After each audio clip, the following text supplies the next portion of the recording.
Avengers gives us a buffet of virtue signaling and garbage. Justice League shows us that, well, humanity's horrible. And Something is Killing the Kids is an actually good comic book. All that and more on this episode. Let's bump that intro, baby.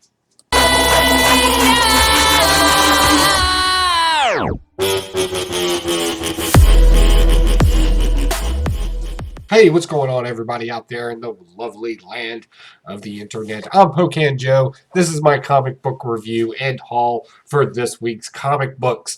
Got a lot of Marvel this week, a little bit of DC, and even fewer variants. Unfortunately, I was not able to get my variant shipped to me, so whatever I could get, I had to get from the comic book store. If this is your first time at the channel, don't forget to hit like and subscribe. I really do appreciate it. It lets me know. Also, if you have opinions about these comic books, comment down below. I love to read people's comments, good, bad, indifferent, whatever. If you got any of these comic books, I definitely want to know what you thought about them. So let's not waste any more time. Let's jump right into it. We're going to hit up Marvel first this week, and we're going to start off with Deadpool, the end. Only it's not the end. There's 1,000 endings in this. They did that thing where they were kind of like, if it happened this way, if it happened that way, if this was the case.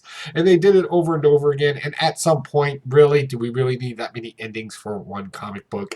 It was kind of ridiculous. It's a lot of self-reflection going on in here. You know, of I'm a good person, I'm a bad person, I'm a nobody person. What happened if I hooked up with Captain Marvel? And then, of course, self-awareness and making fun of the writer in this as well, who is making fun. You know, that whole Don Quixote type thing. That's pretty much what happens in here.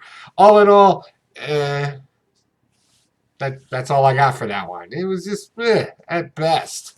Avengers, as I said in the bump, boy, if you're a social justice warrior and you just want to let people know the plight of the world as it is, this is the comic book for you. For the rest of us, not so much. Don't really care.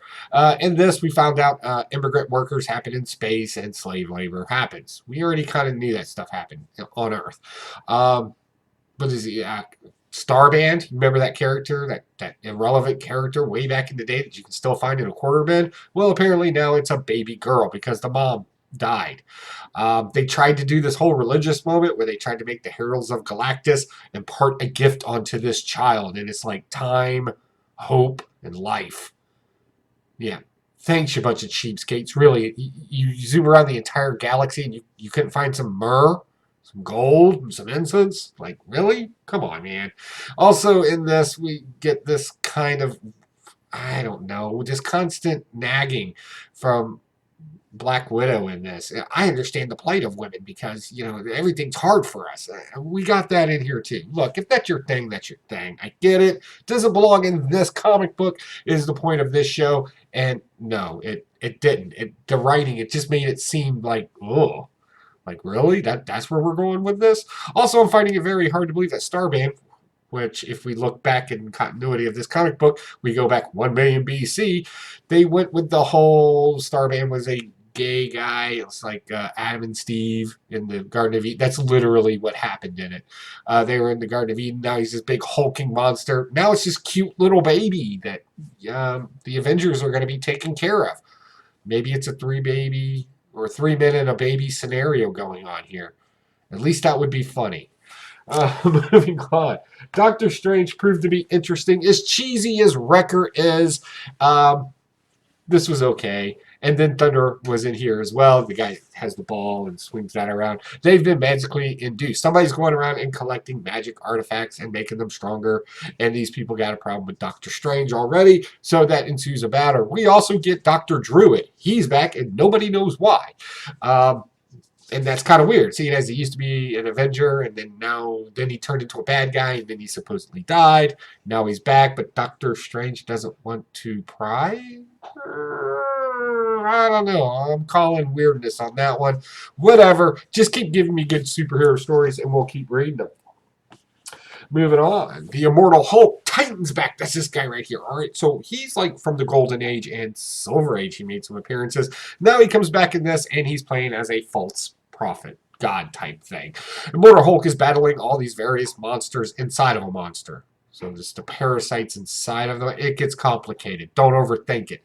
So he's fighting all this stuff, and Red Harpy is slicing and dicing. Good stuff is going on. And then all of a sudden, out of nowhere, Titan descends from the heavens like I don't know, like a Bigfoot Jesus. It was kind of awkward at best. I don't know where they're taking this anymore. It's kind of weird. Let's read a couple more issues and see if they can kind of clean this up a little bit and take the weirdness away.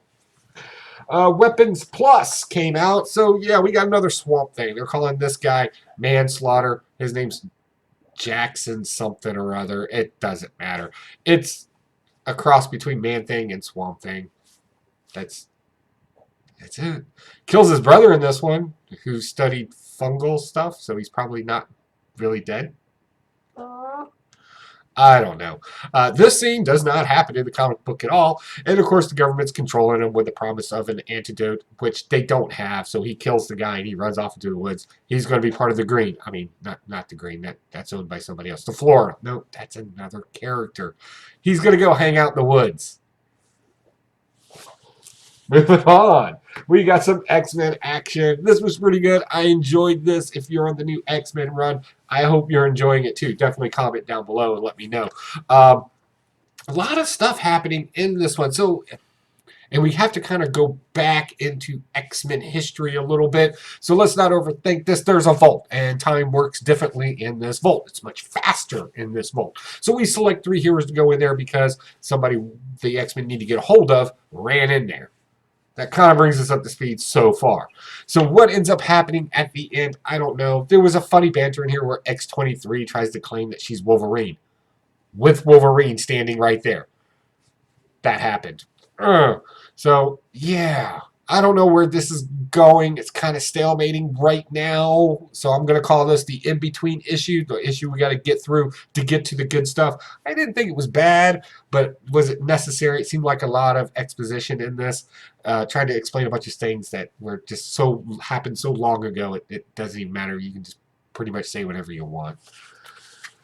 All right, Ravenclaw finally came out with the institution. It's completely rebuilt. If you don't know, the Ravenclaw is an institution for the mentally and criminally insane. Right, so there we go. We see villains in here being like in group sessions trying to be funny. Osborn's in there too. He's an independent contractor now. And Fisk puts together a super ultra secret squirrel team of people to work here who he doesn't want the rest of the public to know work here. Guess who it is? It's a bunch of villains, which is awesome. All right, Werewolf Jameson is here too. So is Misty Knight. They're kind of playing the tough, good cop, bad cop role in this. That's fun. Okay. But we also find out that the unwanted, all those things we heard about being experimented on in previous number ones, because that doesn't make things confusing, we find out that they're loose and they're kind of spying and seeing how things are going on. So that's going to turn into something. So I'm on board. As far as a horror comic goes, I think I'm on board with this. Let's have some twists and turns. Let's have some fun with this, even though it's not overly relevant to any other storyline. Oh, definitely my pick of the week. I'm going to go ahead and say it, right? Thor, number 2. Have you been reading this? Oh, my Lord. As the Herald of Galactus. But let's be honest. Thor doesn't want to be a servant. He's a god king. And he chose Galactus that he is. Apparently, Galactus needs to feed on some planets to get better so he can fight this impending doom that's coming to the universe that destroys all reality. And they kind of explained that, and they took a long time explaining it here in the beginning. Him and Galactus kind of battle it out a little bit to save a planet because there are life forms on the planet. Thor takes them back to his home world. There's like this influx of, well, let's just go ahead and say it, immigrants, aliens coming into this particular country. They're trying to fix them off. In the meantime, the Tree of Life is dying. That's kind of a relevant thing here they all need. Also, Beta Ray Bill shows up at the last second because he's got a problem with Galactus killing this world, and he's got a starship behind him, and they're lobbing rounds at him. He shows up and tells Thor, yeah, I need to have a talk with your boss, and kind of hope you don't get in my way, bub. Don't make me go through you. That was pretty cool. I like where this is going. It's a good read. I'm going to continue on with this. Next, thank you to the comic book gods up above that were listening to me. Thank you, thank you, thank you. This actually turned out to be an okay Suicide Squad story. I was kind of really worried about these two teams meeting up. So this is Suicide Squad number 2. The two teams are together and they go on their first mission, which is to exfil a planted president, right? So some elections went down. The guy refused to go out. And the U.S. is mad because they paid for a guy to go into the office. So the office of the presidency. So what happens? Suicide Squad's got to get this cat out. They show up. We're learning that Finn from the new team and Shark from our original team, they don't exactly get along, which makes sense seeing as Shark ate his brother. Like, literally ate him. So to kind of get a back on him, Finn takes one of his tooth after he punches him out and wears it as a necklace. So there's a lot of infighting going on here. The characters don't like each other.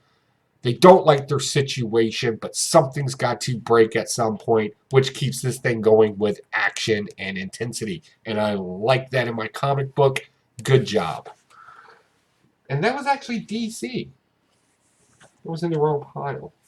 Okay, continue on with Marvel stuff. SpiderVerse. Man, I was going to dump this because I was getting tired of another SpiderVerse. But then they bring in the Cowboy Spider, and I enjoyed it. I love the dialogue in here more than I liked anything else. Seriously, the dialogue's pretty solid in this. I like the way they talk in it. They all have a country accent. They have to shoot across the border to save a village from a scorpion-type character. Miles Morales doesn't really do much in this except for translate Spanish, which is annoying because if you can read Spanish, that means you're reading two bubbles that say the same thing. In most cases, anyway. He kind of lightens some of it up. So that was pretty cool. And, he also sucks the poison out of Cowboy Spider-Man, which was just creepy. But regardless, we got a cool Western story, and I really liked it overall. So I was like, okay, now I'm done, right? Well, now my favorite Spider-Man of all, Spider Noir, is going to be in the next one, so I'll probably be picking that up. I promise you it's not because it's a Spider-Verse title. It's because Spider Noir. All right. SpiderHam came out this week as well. Stupid, silly fun. I think I'm just getting it out of nostalgic reasons alone. SpiderHam has quite the ego. Teams up with Spider-Man. They talk to Reed Richards and find out if you wish really, really, really, really hard while holding my iPhone, you can transport yourself into another world. So what does he do? He transports them to some version of World War II in the past, and he gets changed into a 1940s style cartoon Spider Pig. That happened. That would have been cool back when I was 10. Now I'm just like, But I am kind of curious to find out who this villain is in here, so why not? Also on SpiderHam's world, I think it's like 8311. I don't know numbers. There's a crossover event happening there where everybody's got to team up and fight some big bad evil. That happened. Okay. This cleaned itself up, right? This is number 2.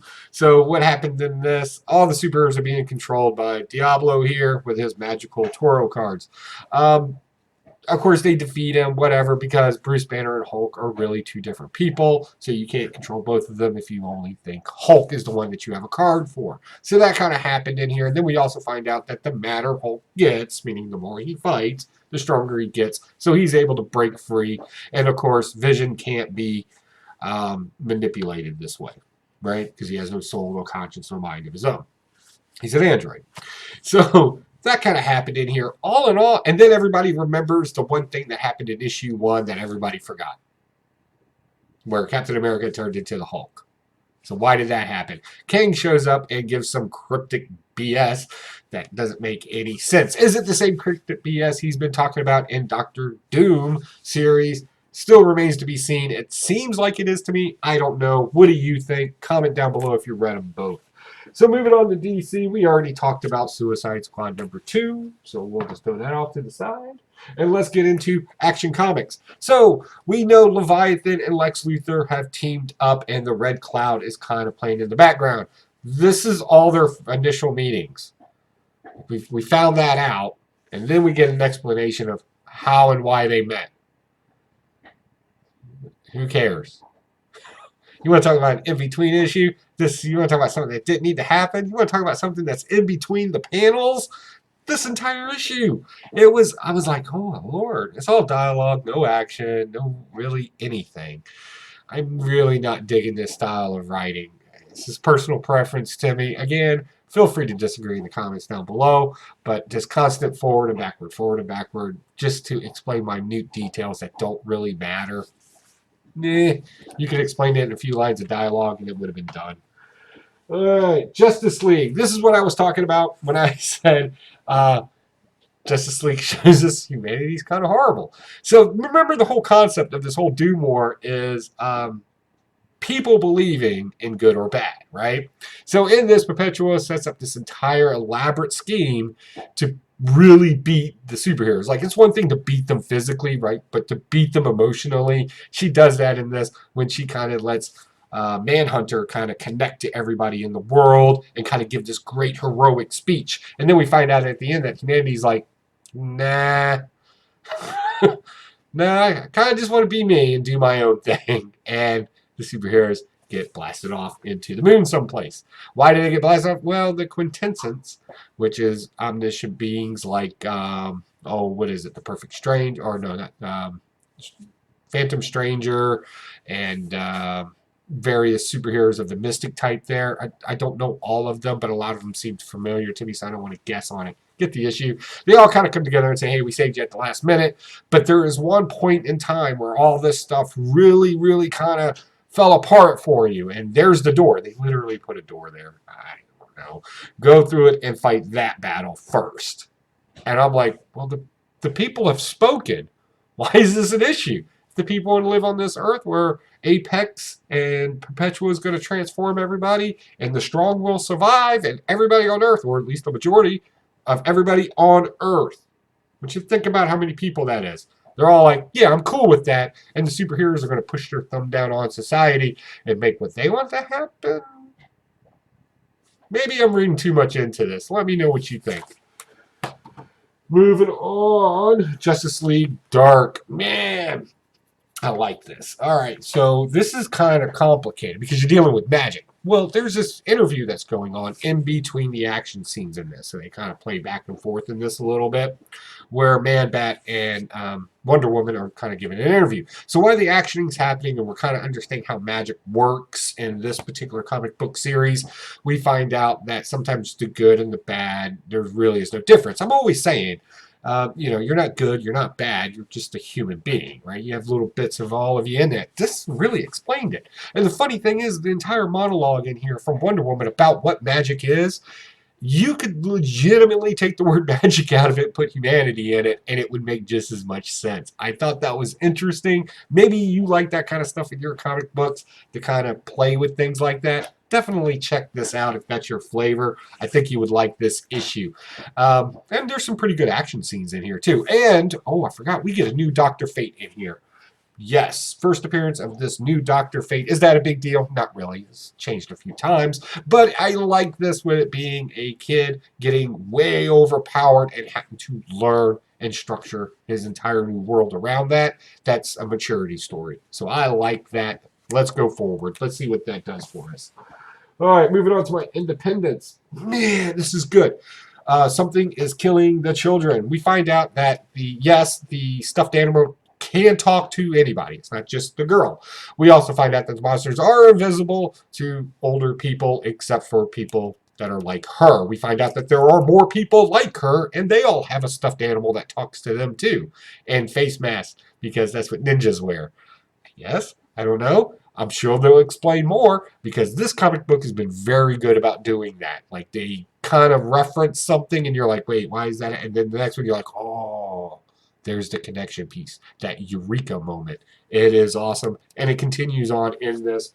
I'm enjoying this. I'm going to finish the series out, good or bad at this point. It's earned my respect. Let's see here. Middle West. So, coming of age story, we find out that Abel is enslaved on this kind of energy farm. They kind of produce these plants that make the energy for the world. That's the way it works in their world. Okay, cool. What we find out in this is that Abel can start learning to control his stormy power, where he storms out. He turns into like the hurricane thing. We find out he can kind of start controlling that now, thanks to his friend Bobby, who's enslaved in here too. And she does a good job as kind of being like the voice of reason in this. The fox isn't there, so now Bobby's there. So she's pretty cool for that. We also see group dynamics. We see where he got into a fight with a bully, and now they're all friends, and there's a connective piece. Guess what the connective piece is? Their parents suck. Like, they got some of the worst parents ever, and the guy that's running this camp thinks that he's actually doing these kids a favor. They're just too stupid to realize it, which in most cases could be true, because most of them are runaways. It could have been in a gutter, whatever the case may be. Hard work, place to sleep, food. Is it right? No. Is it the best situation? I don't know. Comment down below what you think. But we also find out that one of the workers at this place kind of catches on fire because this energy stuff is like highly volatile. Volatile. Are we going to edit that? No, let's just roll through it. So we roll through that. He catches on fire, and Abel actually saves him. This catches the attention of the guy running these particular slave labor camps, for lack of a better word, and promotes him to a team leader because he says, I see a lot of you in me, yada, yada, yada. So where does that take us? Well, the young Abel wants to take everybody out of there, so now he's got a reason to plan an escape as he gets more freedoms. Okay, let's see what happens. Moving on, we got kids. I know this came out last week. I finally picked one up because I've heard some good and bad things about it, so I wanted to give my views on it. I got this beautiful cover here. What movie is that from? Comment down below. I had to get that one. It's one of my favorite vampire movies of all time, so there's a hint. This is fun. What happens if you take a bunch of punk kids and they survive a zombie apocalypse with the occasional zombies walking around? Well, first they start setting up rules to teach people things, and group dynamics start happening. A leader emerges, and then like your number two comes into existence, and yada yada yada. And of course, you got a fat kid that likes to take video. That happens in here. Who's seeing these videos? I don't know, because it seems like this is, I don't know if it's a global thing or just in their area. I don't know, but this is just fun. I enjoyed it. I thought it was just fun, and it does look like that art from that video from Godzilla. Does everybody remember that? I'm happy, I'm feeling sad. Yeah, that song. Remember that video? The artwork's kind of that styling in here, which was fun. It's still bright. It's not as dark. Very bright colors, but it was fun. And I would recommend this, and I'm probably going to be picking up issue 2 if I can get my hands on it. And last but not least, Vampire State Building started off with a big boom, had some mystery, a lot of unanswered questions, a lot of really that happened, and just a very unsatisfying ending to this. I wish I could say more about it, but just they had so much to work with, and they just skipped over a bunch of it, and nothing really came out of it. It was bad. It was so bad. So that's my haul for this week. Boom. I'm going to take all these comic books. I'm going to set them over here because I'm also going to talk about them on Sunday night, 10 p.m. Eastern Standard Time on YouTube at the Blast It or Stash It show. Myself, Huey, and who knows who else may show up. We're going to be going through these comic books, what we read, what we liked, what we didn't like, what we're going to stash, what we're going to blast, and guess what? You can participate. There's a live chat going on in there that we constantly recognize because we love our viewers and we want to hear your opinions about the comic books that you read. So definitely swing on in, ask questions, give us your opinions. Would you blast this stuff? Would you stash this stuff? We want to know. Also, me and Huey are going to be hitting up Emerald City Comic Con. I bought my flight. I'm going to be leaving on a jet plane. And I'm going to be shooting down there to the world of Emerald City in Seattle, Washington. Yeah. So we're going to go down there, beat bop run. I'm going through my list. If you're going to be in Seattle during Emerald City Comic Con, March 12th through the 15th, let us know. We definitely want to do a meetup with YouTubers, comic book collectors, artists, writers, whoever you are that's somehow or another watching this show. Definitely let us know because we really want to meet you, really want to talk, have a couple of drinks, maybe eat a meal, and just meet up. That would be cool. That's the whole point of these conventions, if you will, is just kind of all get together and talk, see cool stuff, and talk about it some more. Who knows? Maybe even do a couple of live shows while we're there. All right, folks, I got to get out of here because I got another video coming up here very soon on my contest, the Villains Contest. If you haven't entered the Villains Contest yet, you kind of need to. Good prizes. You'll probably see one of those little card things right around here someplace where you can do that. All right, guys, I'm out of here. Bye.